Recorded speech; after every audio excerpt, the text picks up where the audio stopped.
Olá pessoal, espero que todos e todas estejam bem. Vamos dar continuidade e hoje agora eu apresento para vocês a teoria crítica superadora. Tá? Será a primeira teoria crítica que a gente vai estudar. Tá? É uma teoria bastante interessante, bastante complexa, né? Fôlego aí para vocês e fôlego para mim. Vamos apresentar a teoria crítica superadora do livro Metodologia de Ensino da Educação Física. Tá? Vamos nessa? Então vamos lá. Bom, essa teoria chamada crítica superadora foi elaborada por um coletivo de autores e de autoras, né? Por isso que o livro também é chamado de coletivo de autores. Né? Tem essa formatação, houve uma edição mais nova, mas o conteúdo é o mesmo, apenas essa edição teve um acréscimo de depoimento dos autores e das autoras, fazendo um balanço depois de algum tempo dessa obra que foi lançada em 92, e é uma obra que foi lançada e teve um grande impacto para a área. Bom, qual o contexto da concepção dessa obra? Bom, essa obra foi lançada em 92, mas certamente não foi cunhada em 92. Essa obra começou a ser elaborada no finalzinho da década de 80.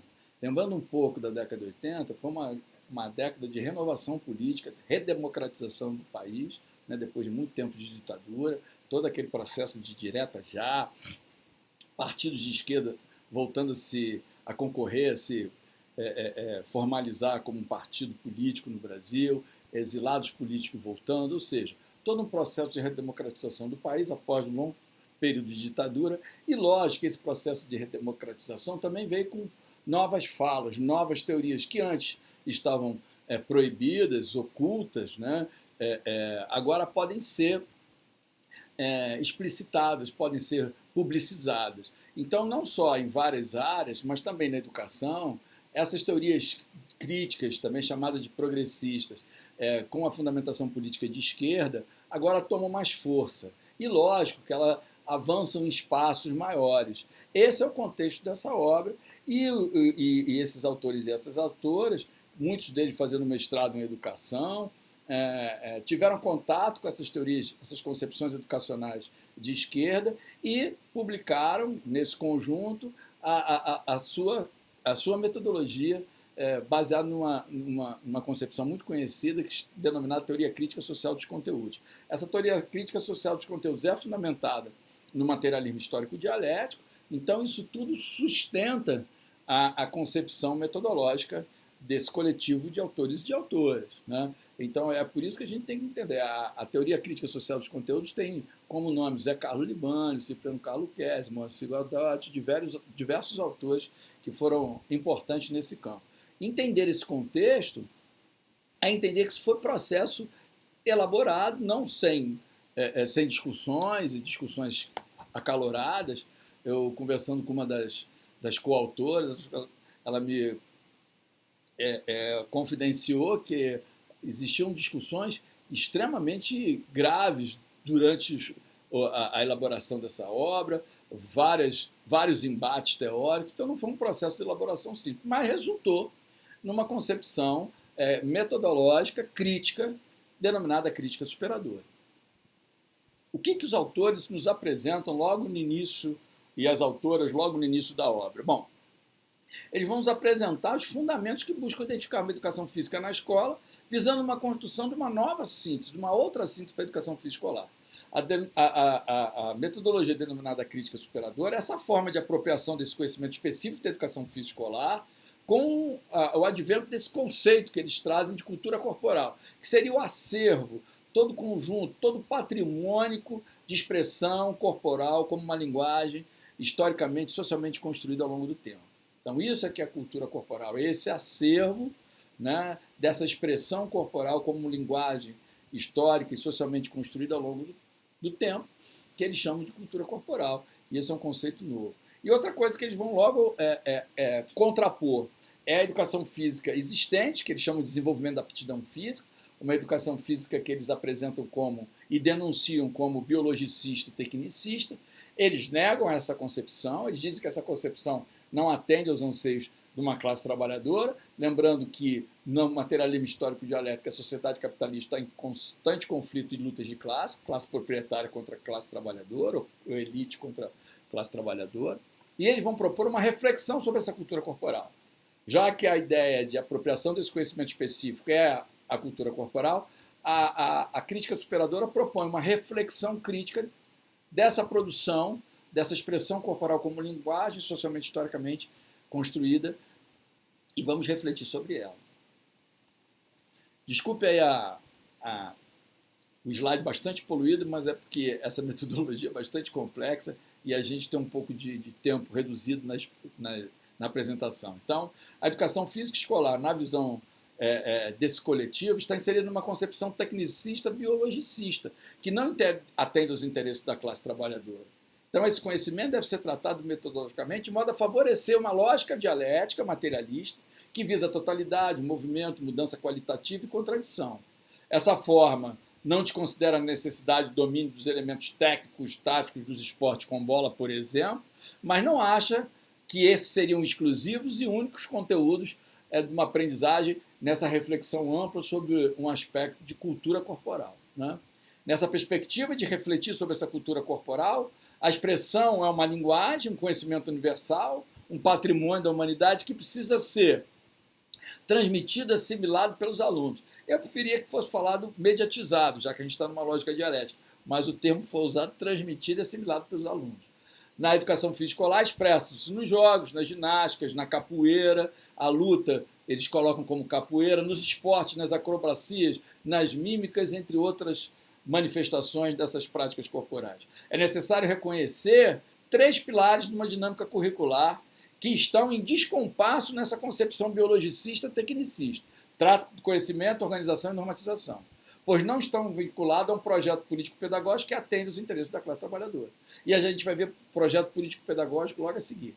Então, projeto político-pedagógico é uma concepção também da imersão dessas teorias críticas, progressistas, que deve ser construído no interior da escola, pela união da comunidade educativa, professores, alunos e alunas, funcionários, direção e também o entorno, a comunidade em volta dessa escola. Isso é que é a construção de um projeto pedagógico. O projeto pedagógico não é feito por secretaria de ensino, não é feito pelo governo estadual, nem secretaria municipal e estadual de ensino. É feito pela unidade da escola, nessa dimensão de comunidade, integração de todos aqueles responsáveis e interessados pela escola. E esse projeto político-pedagógico deve atender, segundo esse coletivo de autores e de autoras, a questão da luta de classe. Vamos dizer que o projeto pedagógico sempre deve ser diagnóstico, teleológico e justificativo. O que é isso? O projeto pedagógico pode atender tanto uma classe proprietária, dominante, como uma classe trabalhadora. Na proposta deles, deve atender a classe trabalhadora. Mas todo projeto pedagógico vai ser diagnóstico, teleológico e justificativo. O que seria isso? Ele é diagnóstico, qualquer projeto pedagógico tem que fazer diagnóstico dessa sociedade, tentando, né, oferecer um projeto que atenda aos anseios dessa sociedade, né? Teleológico, telos é finalidade, deve ter uma finalidade. No caso da perspectiva crítica superadora, qual é a finalidade? Atender os interesses da classe trabalhadora. E é judicativo, porque faz juízos de valor constante, para ver se esse tem relevância social, se não tem relevância, se aplica, se não é aplicado. Ou seja, todo projeto pedagógico tem que ser diagnóstico, teleológico e judicativo. A concepção de currículo ampliado é o que vai envolver uma lógica formal que eles não concordam e vão propor uma lógica dialética. Então, a concepção desse currículo ampliado vai ser um currículo ampliado que atenda os pressupostos da lógica dialética, que a gente vai ver logo abaixo. E também vão trabalhar com o ciclo de escolarização. Veja bem, o ciclo de escolarização é diferente de anos ou séries, desse etapismo de ano após ano. Ciclo de escolarização envolve mais do que um ano, né? E a gente vai ver na transparência seguir. Vou falar um pouco dos princípios curriculares que viabilizam essa lógica dialética proposta nesse currículo ampliado para a educação física escolar. Relevância social do conteúdo. Aliás, isso aí é uma característica da teoria crítica social dos conteúdos. É o nome da teoria que encampa, ou que pelo menos faz referência a esse projeto da crítica superadora. Então, relevância, um conteúdo para ir para a quadra ou ir para a sala de aula tem que ter relevância social. O que é isso? Deve ajudar o aluno ou a aluna a fazer uma leitura crítica da sociedade capitalista. Se não ajudar esse aluno ou aluno a fazer uma leitura crítica, esse conteúdo é considerado um conteúdo tradicional, descontextualizado. O que é contemporaneidade? Exatamente a atualização desse conhecimento, a atualização dessas temáticas. Eles têm que ser contemporâneos. O que é adequação às possibilidades sociocognitivas dos alunos? É a ideia de atender os ciclos. Na verdade, ciclos de escolarização vão tentar mostrar a organização desse conhecimento por etapas intercambiáveis, que não são anos nem séries, são ciclos. Um adendo aqui, um parênteses interessante. É a única metodologia apresentada na área da educação física escolar que apresenta essa seriação. Mesmo essas etapas intercambiáveis. Nenhuma outra vai se preocupar em oferecer esses ciclos de escolarização. Né? Simultaneidade, as coisas devem acontecer ao mesmo tempo. O exemplo que está no livro, até em umas séries iniciais, uma escola dividiu os conteúdos assim, água, terra, fogo e ar. Não tem nada simultâneo aí. Então, o exemplo foi dado. Se trabalhasse meio ambiente, esses elementos estavam todos simultâneos numa concepção muito mais interessante para as crianças. Provisoriedade do conhecimento, todo conhecimento é fragmentado e provisório, isso é uma concepção bastante aceita, né? Esse conhecimento é fragmentado, por isso que ele deve ter contemporâneo, por isso que ele deve ter simultâneo, e ele vem fragmentado, e ele é provisório, tem que ser atualizado, tem que ser contemporâneo. E a espiralidade da incorporação das referências do pensamento é a ideia exatamente desses princípios que viabilizam a lógica dialética, vindo mais simples, fazendo umas espirais mais ampliadas, podendo ver mais ou menos como se fosse uma mola e que você estende, aqui tem uma parte maior e vai tendo partes menores. Então ele parte de cima para baixo, fazendo espirais, podendo fazer coisas mais complexas, assimilar e apreender coisas mais complexas. Na concepção, essa concepção que vem da espiralidade, dessa lógica dialética, vem de Hegel. Né? E o Hegel vai dizer ainda que essas voltas, inclusive, não são lineares. A cada volta dessas existem pequenas voltas no meio, fazendo exatamente esse processo dialético de idas e vindas dentro dessa concepção mais espiralizada. Mas a ideia inicial da espiralidade da incorporação da referência do pensamento é, através de algumas compreensões, você ir dando mais amplitude e mais conhecimento nessa dinâmica dialética do conhecimento.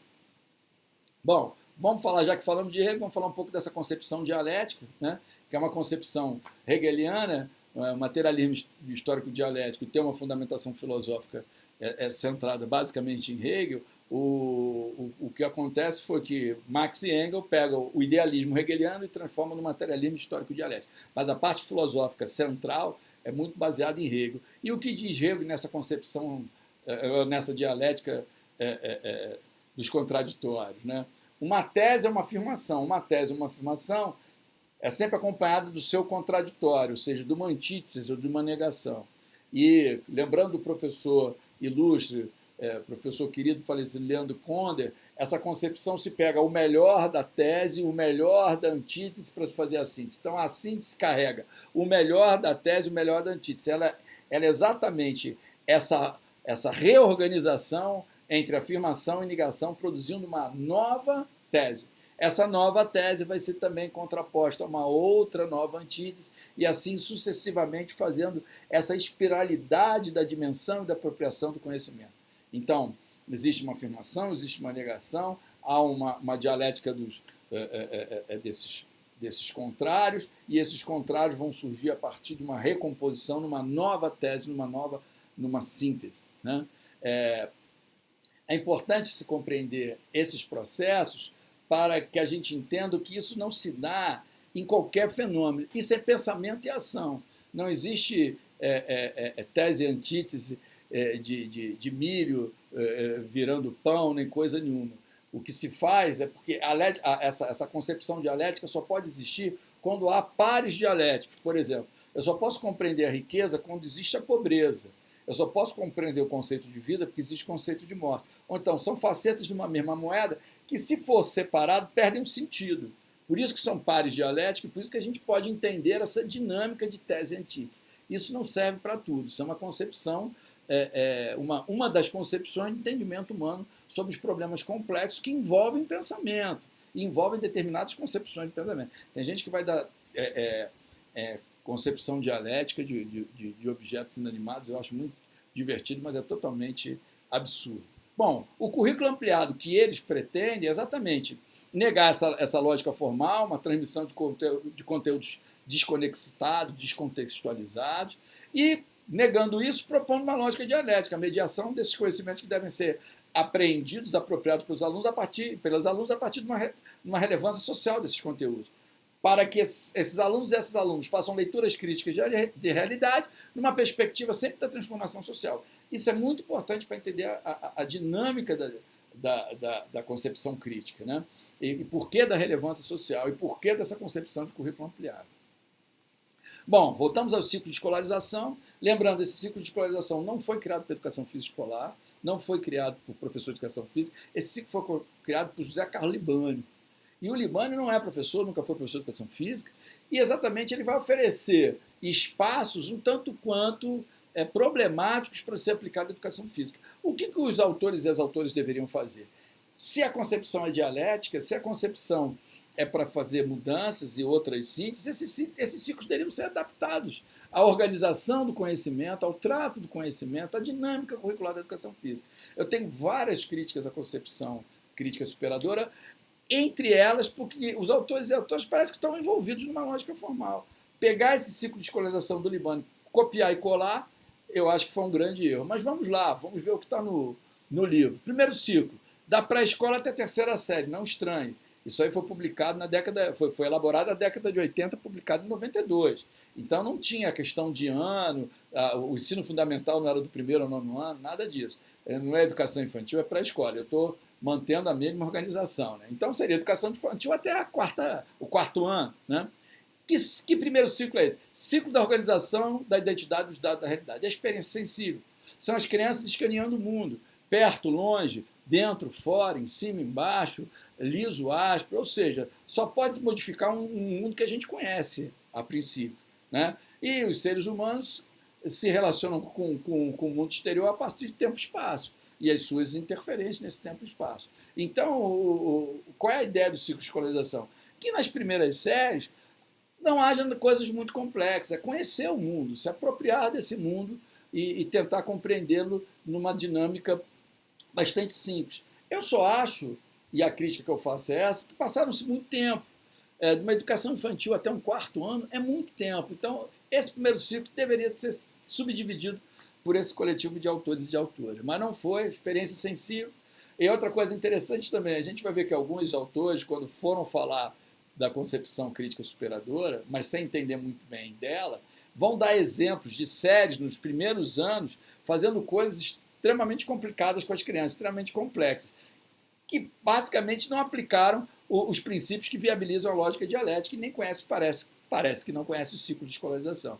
Então, crianças, eu já li exemplos de aula de livros que as crianças no primeiro ano do ensino fundamental fazendo várias elucubrações, pesquisas sobre mercado de trabalho, ou seja, totalmente descontextualizado, não atendendo aquele princípio de adequação aos aspectos sociocognitivos dos alunos nem das alunas. Mas vamos em frente. Segundo ciclo, de quarta a sexta série, ou como queiram, do quinto ao sétimo ano. É o ciclo da iniciação da sistematização do conhecimento.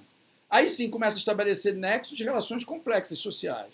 Então, a partir daí já pode se falar de pertencimento, não pertencimento, da dominância de alguns espaços, dos meninos querendo dominar espaços das meninas, e o professor intervindo para que isso seja mais democrático, a próxima posse da bola, ou seja, da quarta à sexta série, ou do quinto ao sétimo ano, é o ciclo que inicia a sistematização desse conhecimento, né? Então já começa a ter alguns nexos que podem ser explorados para a convivência humana mais democrática, mais justa, mais plural e por aí vai. O terceiro ciclo, de sétima a oitava série, ou do oitavo ao nono ano, é o ciclo de uma ampliação dessa sistematização. Então, referências conceituais um pouco mais complexas podem ser estruturadas, né? Então, quer uma leitura crítica dessa realidade. Então, a partir daí, segundo a obra, já pode se falar nessa questão da exploração do homem pelo homem, nessa exploração da sociedade capitalista do trabalho, por exemplo. Antes disso, os ciclos de escolarização não permitem. Então, perceba, primeiro ciclo é a questão da organização da identidade dos dados da realidade. O segundo é ciclo de iniciação à sistematização. O terceiro, ampliação da sistematização. E o quarto ciclo, que é o ensino médio, e aí a nomenclatura ainda está correta, é o ciclo de aprofundamento dessa sistematização do conhecimento. Então, inicia a sistematização, amplia a sistematização e aprofunda essa sistematização do conhecimento. Ou seja, a irregularidades científicas, a ideia do cidadão crítico interventor social ganha um corpo bastante considerável. Aí sim, a ideia é que no ensino médio esse cidadão crítico já tenha sido formado. É outro detalhe, regularidade científica. Ciência, por materialismo histórico, dialético, é história, é uma ciência histórica. Então não pense que essas regularidades científicas vão falar sobre física, química, nada disso. Quer dizer, também isso, mas numa concepção histórica, como essas regularidades históricas científicas foram incorporadas ao conhecimento humano, né? E a ideia é a criação de um cidadão crítico, transformador e interventor dessa sociedade. Falou? Vamos para frente. Como é que eles estruturam as aulas? As aulas vão compreender um espaço intencionalmente organizado para possibilitar a direção e apreensão dos alunos, das alunas, do conhecimento específico tratado pela educação física, que é a reflexão dessa cultura corporal, né? Nos diversos aspectos dessa realidade social. A aula deve articular uma ação, um pensamento e um sentido. Uma ação, o que se faz, com o pensamento, o que se pensa sobre essa ação, e com o sentido que ela tem para quem executa, né?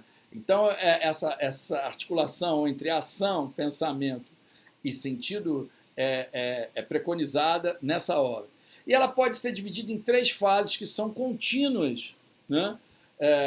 Mas são indicadas como fases, né? A primeira é que os conteúdos objetivos são discutidos com o grupo, né? A segunda, a apreensão, a apropriação desses conhecimentos pelos estudantes. E na última, na terceira, se amarram conclusões, avalia-se o que foi realizado, levando-se perspectiva para uma próxima aula. Então, recuperando. 3 fases, intercambiáveis e contínuas. A primeira, se apresentam os conteúdos, os objetivos são discutidos com os alunos e com as alunas. Na segunda, a apreensão do conhecimento, alguma aprendizagem é mediatizada enquanto conhecimento. E a terceira, se amarram conclusões, avalia-se o que foi feito e aponta perspectivas para as aulas seguintes. O exemplo da ginástica. Muita gente escuta criticar dizendo que o coletivo de autores, essa obra não tem exemplo prático, que está afastado da prática, da realidade das escolas. Tudo bobagem. Crítica de quem não leu. Eu tenho várias críticas à metodologia, mas eu leio e estudo trabalho. Exemplo de aula tem, exemplo de ginástica está aí, retirado do livro. E tem vários exemplos como se trabalhar dança, trabalhar ginástica, trabalhar capoeira. Ou seja, a pessoa que faz uma crítica dessa não leu a obra, escutou, fez uma crítica, não leu e não gostou, né? É comum na área esses pensamentos aligerados. Mas vamos lá o exemplo da ginástica. A primeira fase, conversa com os alunos sobre as formas de exercitar para descobrir as possibilidades que cada um tem para executar movimentos ginásticos e preparar os alunos, as alunas e materiais para explorar equilíbrio e desequilíbrio. Veja bem, existe um par dialético aí, equilíbrio e desequilíbrio, né? Só existe equilíbrio porque existe desequilíbrio. Então, veja bem que essa aula tem um exemplo bem característico, né, na aula de ginástica. A segunda, propor aos alunos e alunas práticas com materiais, tábuas, cordas, outros materiais, com a situação do tipo: como movimentar-se mantendo equilíbrio, quantas formas de movimento são possíveis, quais movimentos facilitam o equilíbrio, quais dificultam o equilíbrio, tentar movimentar sem cair, se movimentar mais rápido, mais devagar, e vendo a diferença dessas movimentações, dando algumas dicas verbais, como facilitar o equilíbrio, o deslocamento de centro de gravidade, movimentação desse centro de gravidade, como melhora ou dificulta o equilíbrio. E na terceira e última fase, fazer uma movimentação em dupla, demonstrando vários movimentos com materiais, pedir um relato das crianças, como foram as ações, quais são as ações que foram mais fáceis, discutindo sobre esses relatos, ações sobre a gravidade, sobre esse centro de gravidade, posicionamento do corpo. E a aula se encerra aí. Percebe que nesse exemplo não há indicação da perspectiva para novas aulas, mas na slide anterior estava com essa perspectiva. Mas dá para ver mais ou menos como é que essas fases se comunicam. Vejam bem, Não quer dizer que a primeira fase é teórica, que a última é teórica. Pode até ser, a aula pode começar com bate-papo, mas como as outras metodologias, existem 3 etapas. Você pode fazer uma anterior à primeira, uma posterior à terceira. Então, passando por essas fases são estruturais da concepção crítica superadora. Você pode adicionar uma no início, outra no final, sem problema, né? Contanto que você mantenha essa dinâmica, viabilizando aqueles princípios dialéticos, tudo bem. Percebe que o exemplo aí está bastante característico, discutindo sobre aquela viabilidade. Os autores e as autoras, quando chegam, fazem uma referência a Marilena Chauí, dizendo que para se modificar alguma coisa, tem algumas fases que são interessantes de percorrer. Primeiro, desestabilizar o conhecimento atual, estruturar o novo, convencer da importância do novo e depois consolidar nessa nova etapa, esse novo pensamento, essa nova teoria. Então, na questão da consolidação, há uma citação dos autores e das autoras. Na educação física, esse momento de consolidar, se expressa na vontade política da uma construção de uma teoria geral da educação física que consubstancia uma prática transformadora, ou seja, uma superação, uma crítica superadora, né? Então, veja bem, a ideia do grupo é a construção de uma teoria geral sobre a educação física escolar.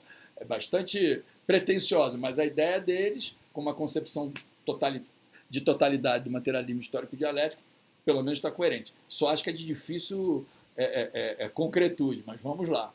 E a partir desse momento, vai o capítulo que eu gosto mais, que é o 4º capítulo, sobre avaliação, que eu acho que ainda é bastante atual. Para a década de 90, estava bastante interessante esse capítulo. Eu acho que é um dos melhores capítulos que já foram escritos sobre avaliação e educação física escolar. Então vamos nele.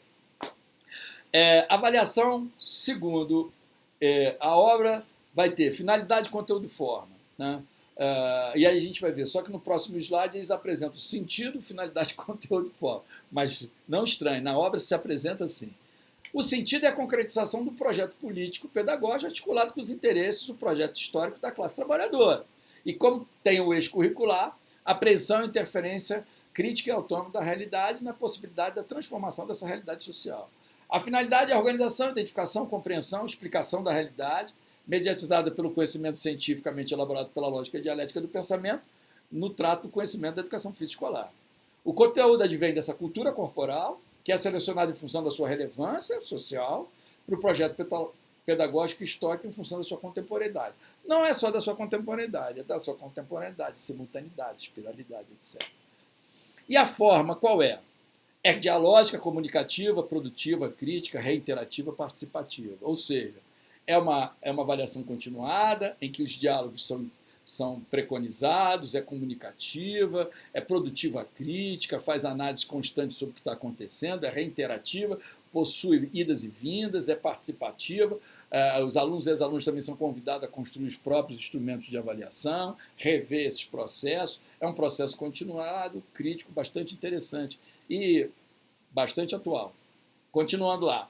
Eles vão fazer uma crítica ao nível de desenvolvimento dos alunos, então fugir desse etapismo anual, propondo ciclos de aprendizagem para uma dinâmica curricular diferente, redimensionar os processos de ensino, avaliação que respeite a diferença. Eu botei de Sarah Hoffman aí, que é autora de vários livros sobre avaliação, o mito da avaliação, em que ela fala de uma avaliação mediadora, né? Lógico que em 90 essas obras dela não estavam citadas, mas é interessante perceber que redimensionar o processo de ensino é exatamente fazer uma avaliação mediadora, dialógica, reiterativa e participativa. Na utilização dos instrumentos, que esses instrumentos de avaliação possam possam favorecer estímulos e desafios aos estudantes na questão da entrega dos resultados, na divulgação dos resultados, aqueles que não foram bem ou aquelas que não foram tão bem sejam desafiados. Olha, eu vou te ajudar a você superar, a ser melhor na próxima. Percebe que a gente está falando de instrumento de avaliação. É muito comum a gente confundir instrumento com a própria avaliação. Instrumento é parte. Instrumento é a hora que você vai aplicar determinado instrumento para coletar um determinado dado. Pode ser uma enquete, pode ser um questionário, pode pedir ao aluno um relatório, pode ser uma prova, pode ser um teste. Isso são instrumentos. Na verdade, esses instrumentos vão compor uma síntese qualitativa, né? E não o instrumento virar avaliação. Quando a prova virar nota, quando o trabalho virar nota, é uma avaliação que não tem uma síntese qualitativa, né? Uma avaliação que confunde instrumento com avaliação.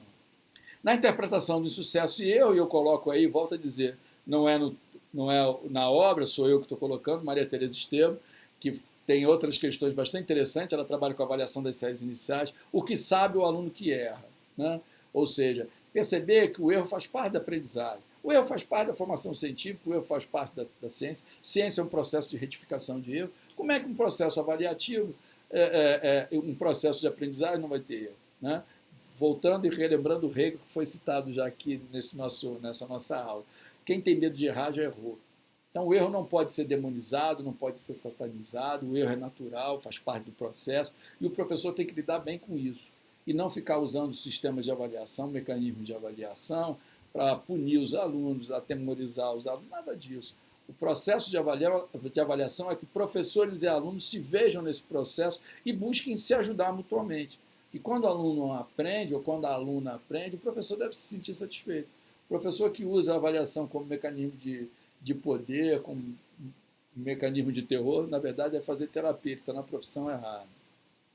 Novos conceitos são colocados nesse processo avaliativo. O tempo pedagogicamente necessário, até os ciclos de aprendizagem, na organização desse conhecimento, faz parte disso. Lembra daquele trato de conhecimento? A questão dos conteúdos a serem, da dinâmica curricular na organização desses conhecimentos, no trato desse conhecimento. Então, o tempo pedagogicamente necessário vai trabalhar com outros tempos escolares, né? O ciclo de aprendizagem é um momento que exemplifica isso. Compreensão das intenções e a crítica da realidade, perceber que essa análise crítica da realidade tem tempos distintos, tem gente que tem mais facilidade para fazer, outros são mais resistentes a fazer, tem que ter paciência com isso, e também com esses conteúdos de relevância social também são discutíveis. A nota enquanto síntese qualitativa, a nota deve demonstrar afastamento ou aproximação do projeto pedagógico e não castigo. Alguns alunos podem estar mais distantes, vamos ajudá-los, alguns devem estar mais próximos, vamos incentivá-los também. Reinterpretação é a redefinição de valores e normas. Participação crítica desses valores e procedimentos de avaliação, ou seja, avaliação dos alunos. Sem falar que nesse processo também reiterativo, eu esqueci. Os professores e as professoras avaliam os alunos e as alunas, e os alunos avaliam professores e professoras, né? Isso também é um processo de reiterativo, né? Então, reinterpretar e redefinir esses valores e normas é colocar a dinâmica de uma lógica dialética de um currículo ampliado, segundo a obra, e não ficar trabalhando como se fosse numa dimensão crítica. Agora, a avaliação é feita num sistema tradicional. Que maluquice é essa? Eu acho que o processo de avaliação é o ponto nevrálgico da educação. Você não pode se apresentar como professor crítico progressista, mas a tua avaliação é a mais reacionária, a mais tradicional. Isso é uma incoerência. Implicações metodológicas. Não fazer coletivo, inserindo a participação da comunidade, toda a comunidade, inclusive extramuros da escola, é interessante pensar nisso. Não é só professores e professoras avaliando alunos e alunos e sendo avaliados por ele, mas também toda a equipe pedagógica, todos os funcionários, o entorno. Quanto mais abrangente for essa implicação metodológica, mais favorecida vai ser. Vou dar um exemplo, pode ficar difícil, mas se a gente estiver investigando os jogos regionais, as brincadeiras regionais, esse entorno, essa comunidade pode facilitar muito, dando aspectos históricos, como é que era a brincadeira, como é que aquele bairro se constituía, onde tinha um espaço para brincar, por que esse espaço não existe mais. Apenas um exemplo, como essa comunidade extramuros é importante, porque às vezes os professores e as professoras não fazem parte daquela localidade, né? Então, o envolvimento dessa comunidade é importantíssimo numa implicação metodológica. Conteúdos e métodos, nessa análise constante de critérios de seleção desses conteúdos, dessas metodologias, né, da participação também dos alunos e alunas nessa construção, nessa avaliação. E normas e critérios, sentido, finalidade, forma e conteúdo da avaliação devem estar constantemente sendo repensados. Essas implicações é que devem ser mediatizadas numa perspectiva de um currículo ampliado, né? Eu acho que é isso que deve ser interessante. Eu acho que esses aspectos de avaliação são muito interessantes até hoje, foram colocados aí no finalzinho da década, pensados no finalzinho da década de 80, publicados no início da década de 90, mas ainda estão, na minha concepção, valendo. Eu acho que continua sendo um bom capítulo, ou um dos melhores capítulos sobre avaliação. Eu fiz algumas referências até a autoras mais atuais, mostrando como isso está conectado. Ou seja, por mais que seja uma obra complexa, e contextualizada, é bastante interessante a gente pensar nessa possibilidade de atuação. Então, eu tenho várias críticas a essa concepção crítica superadora, mas eu acho que é interessante uma concepção metodológica, é bastante completa essa concepção, é bastante complexa também, mas tem algumas falhas, alguns erros, merecia uma segunda versão, né? Outra concepção que eu faço, se a concepção é dialética, esse trabalho, essa crítica superadora já deveria ter surgido uma outra síntese sobre ela, senão não adianta a gente dizer que era uma concepção dialética, mas a nossa tese tem que ser definitiva. Eu acho que aí não tem muita coisa dialética sobre isso, mas não deixa de ser interessante, não deixa de ter muitos adeptos até hoje, e não deixa de ser uma metodologia bem completa, né? E, como eu falei, o capítulo da avaliação eu considero bastante atualizado, bastante interessante, e temos esse estudo aí para somar a tantos outros. Espero que vocês tenham gostado. Convido vocês para a próxima aula que eu vou apresentar a crítica emancipatória. Fiquem bem, forte abraço.